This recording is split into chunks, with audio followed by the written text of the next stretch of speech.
Hi viewers, నమస్కారం. ఈరోజు నేను మీకు హనుమంతుని జన్మ రహస్యాలని, లభించిన వరాలని, శాపంని, పూజించడం వల్ల కలుగు లాభాల గురించి తెలియచేయాలనుకుంటున్నాను. ఈ వీడియో మీకు నచ్చినట్లయితే లైక్ చేసి, సబ్స్క్రైబ్ చేసి, బెల్ ఐకాన్ కొట్టి నన్ను ఎంకరేజ్ చేయగలరు. మీ ఎంకరేజ్మెంట్తో ఇంకా మంచి వీడియోతో మీ ముందుకు వస్తాను. కల్పాంతర భేదాలను బట్టి హనుమాన్ జయంతిని 2 సార్లు జరుపుకుంటారు. కొందరు చైత్ర పౌర్ణిమ నాడు జరుపుకుంటారు. పరాశుర సంహిత ప్రకారం హనుమంతుని జయంతి వైశాఖ మాసం కృష్ణపక్షం దశమి తిథి పూర్వాభాద్ర నక్షత్రం వైద్యుతి యోగం శనివారం నాడు కర్కాటక లగ్నంలో జరిగిందని స్పష్టంగా చెప్పబడింది. అందువల్ల వైశాఖ మాసంలో జరుపుకుంటారు కొందరు. హిందూ ఇతిహాసాల ప్రకారం హనుమంతుని తల్లి అంజనాదేవి మరియు తండ్రి కేసరి. అంజనాదేవి సంతానం కోసం శివుని తపస్సు చేయగా హనుమంతుడు జన్మించాడు. ఇతిహాసాల ప్రకారము వాయుకుమారుడు హనుమంతుడిగా చెబుతారు. శివుడి అంశని వాయుదేవుడు అంజనాదేవి గర్భంలో ప్రవేశపెట్టడం వల్ల హనుమంతుని జన్మం జరిగింది. పరాశుర సంహిత గ్రంథంలో హనుమంతుని జన్మ రహస్యంలో రావణుని వధ కొరకు శ్రీ మహావిష్ణువు శ్రీరాముని అవతారంలో భూమిపైకి చేరుకుంటాడు. దేవతలందరూ వానరుల రూపంలో భూమిని చేరుకుంటారు.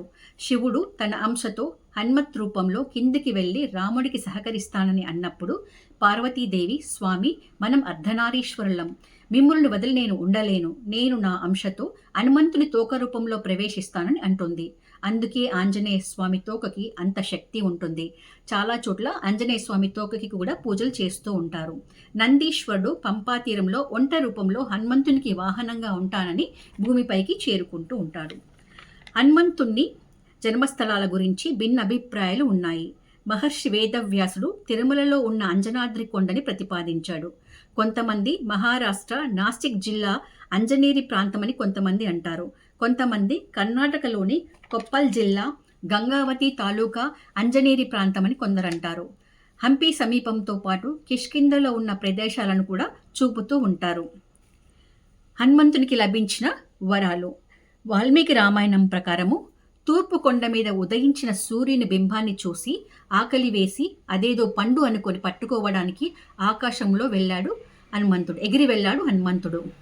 సూర్యునికి ఎదురుగా వెళ్తున్న హనుమంతుని తేజస్సును చూసి దేవతలు దానవులు దిగ్భ్రాంతి చెందారు. తనను సమీపించే బాల హనుమంతుడిపైన సూర్యుడు తన ప్రతాపాన్ని చూపలేదు. హనుమంతుడు సూర్యుని చేరుకునే సమయానికే సూర్యుని పట్టడానికి రాహుగ్రహం కూడా సూర్యుని దగ్గరికి వచ్చాడు. రాహుని చూడగానే హనుమంతుడు సూర్యుని వదిలేసి రాహుని పట్టుకోబోయాడు. రాహువు భయపడి పారిపోయి ఇంద్రుడి వద్దకు వెళ్ళి రక్షించమని కోరుతాడు. ఇంద్రుడు ఐరావతంపై సూర్యుని వద్దకు వెళ్తాడు. ఐరావతంను చూసి తెల్లని పండు అనుకుని దానిపైకి వస్తాడు హనుమంతుడు. అప్పుడు ఇంద్రుడు తన చేతులలో ఉన్న వజ్రాయుధంతో హనుమంతుణ్ణి కొట్టాడు. ఆ దెబ్బకు దవడ పగిలి కొండ మీద మూర్ఛిల్లి పడిపోతాడు. తన కొడుకుని కొట్టినందుకు ఇంద్రుడిపై కోపంతో వాయుదేవుడు ప్రపంచమంతా వాయువుని స్తంభింపచేస్తాడు. ప్రాణులు ఉక్కిబిక్కి అవడంతో దేవతలు గంధర్వులు బ్రహ్మదేవుని వద్దకు వెళ్ళి మొరపెట్టుకుంటారు. బ్రహ్మ బాల హనుమంతుణ్ణి నిమరగానే మూర్ఛ నుండి మేల్కొంటాడు. వాయుదేవుని సంతోషపెట్టడానికి బ్రహ్మ దిక్పాలకులకు హనుమంతునికి వరాలు ఇవ్వమని కోరుకుంటాడు. ఇంద్రుడు తన మూలంగా దవడ దెబ్బతిన్న కారణంగా అతనికి హనుమ అనే నామం పెట్టాడు. మరియు ఎప్పటికీ వజ్రాయుధం వల్ల దెబ్బ తగలకుండా వరాన్ని ఇచ్చాడు. సూర్యుడు హనుమంతుడికి తన తేజస్సులో కొంత భాగాన్ని ఇచ్చాడు. అంతేకాకుండా సకల శాస్త్రాన్ని నేర్పిస్తానని అన్నాడు. అంతేకాకుండా గొప్ప వక్త అని మహాపండితుడు అయ్యేటట్లు వరమిచ్చాడు. వర్ణుడు హనుమంతుడికి జలగండం లేకుండా వాయువేగంతో ప్రయాణించే వరాన్ని ఇచ్చాడు. యముడు కాలదండం వల్ల చావు లేకుండా వరమిచ్చాడు. కుబేరుడు తన గద వల్ల ఎటువంటి ప్రమాదం హనుమంతుడికి జరగదని వరమిచ్చాడు.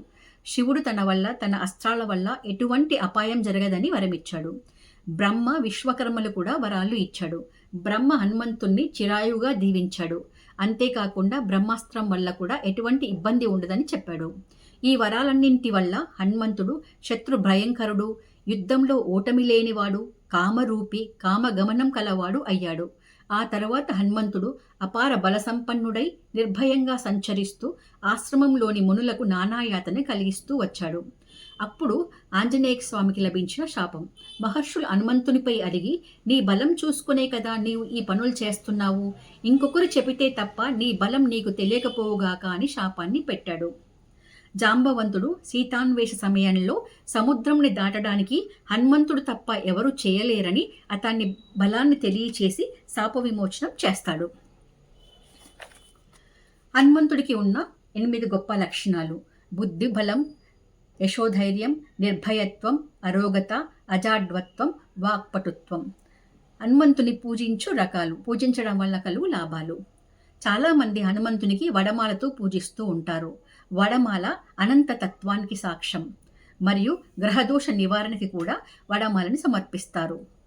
చాలామంది శనిదోష నివారణకు హనుమాన్ చాలీసాని 41 రోజులు పఠిస్తూ ఉంటారు. అంతేకాకుండా కుజదోషాలను పోగొట్టుకోవడానికి మంగళవారం కూడా హనుమంతునికి పూజిస్తూ ఉంటారు. హనుమంతుడు కార్యదీక్ష సాఫల్యతలకు సుందరకాండంలో పొందుపరిచిన విధంగా సుందరకాండ పారాయణం వల్ల విఘ్నాలు తొలగి విజయాలు అందుతాయని చెప్తూ ఉంటారు.